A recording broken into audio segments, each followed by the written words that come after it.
They say love is built on trust. But what happens when the one you're about to marry looks you straight in the eye and says, "I don't owe you loyalty"? That night, my heart cracked in ways I never thought possible. What began as a celebration of love turned into a painful lesson I'll never forget. When I first met Leila, it wasn't fireworks, it was something deeper. She had a quiet charm, a way of listening that made me feel seen. We met at a friend's birthday dinner, and what started as small talk turned into hours of laughter. By the end of the night, I couldn't imagine not knowing her. Our relationship grew fast. We traveled together, met each other's families, and shared secrets we'd never told anyone else. She became the center of my world. I wasn't just in love with her. I felt safe with her. After 3 years, I was certain. I planned the proposal carefully, choosing the pier where we had our first date. When I asked her to marry me, she cried, hugged me, and whispered yes. That night felt like the beginning of forever. We started planning the engagement party, excited to bring our families and friends together. Leila wanted it big: music, decorations, the works.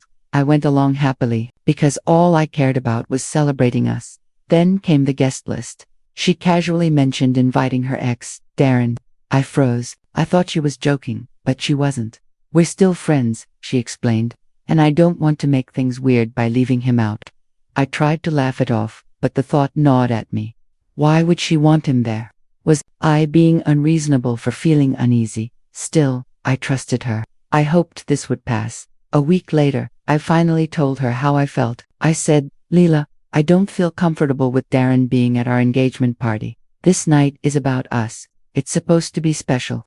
She crossed her arms and replied coldly, "You're overreacting. I don't cut people off just because we broke up." I tried again, gentler this time. "It's not about cutting people off. It's about respect. This is a milestone for us, not a reunion." Her response stunned me. "I don't owe you loyalty just because we're engaged." My chest tightened. Loyalty wasn't something I thought needed explaining. It was the foundation of love. Hearing her dismiss it so easily left me speechless.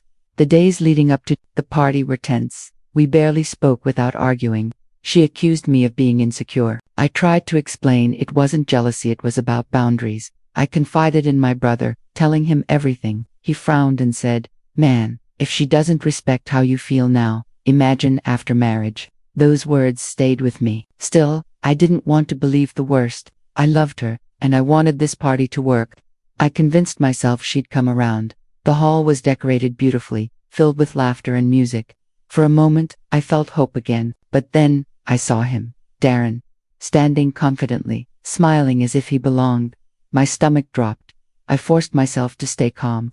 I shook hands, greeted relatives, posed for photos, but inside, I was drowning.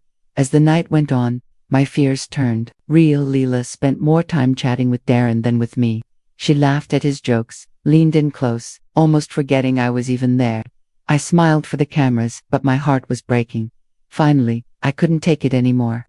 I pulled Leila aside and asked, "Do you even realize how this looks? You've spent the whole night with him instead of me." She rolled her eyes. "You're embarrassing yourself. Darren's just a friend. Stop being paranoid." My voice shook. "It's not paranoia. It's respect. And right now, you're showing me none." She snapped back. "I told you before, I don't owe you loyalty. If you can't handle my friendships, maybe you're not ready for marriage." The words cut deeper than any knife. At that moment, I realized the truth. I couldn't marry someone who didn't believe in loyalty. I didn't yell. I didn't beg. I slipped the engagement ring off my finger, placed it gently in her hand, and said, "Then maybe you're right. Maybe I'm not ready to marry someone who doesn't see loyalty as love." Gasps filled the hallway as people noticed. Leila's face turned red with shock and anger. She chased after me, accusing me of ruining our night. But the night had already been ruined the moment she chose her ex over respect for me. I walked out, my heart shattering with each step. In the weeks that followed, the calls and messages flooded in. Some told me to fix things. Others told me I did the right thing. Leila reached out, saying I was dramatic, that I overreacted. But I knew better. Her words echoed in my mind. "I don't owe you loyalty." I realized then that loyalty isn't optional, it's the very soul of love. Without it, you have nothing. Now, I'm healing. It still hurts. but I've learned that walking away from the wrong person is the bravest thing you can do for yourself. Someday, I'll meet someone who believes in loyalty as much as I do. Until then, I carry this lesson with me. Love without loyalty isn't love at all. Stay tuned for more stories filled with love, heartbreak, and lessons of life.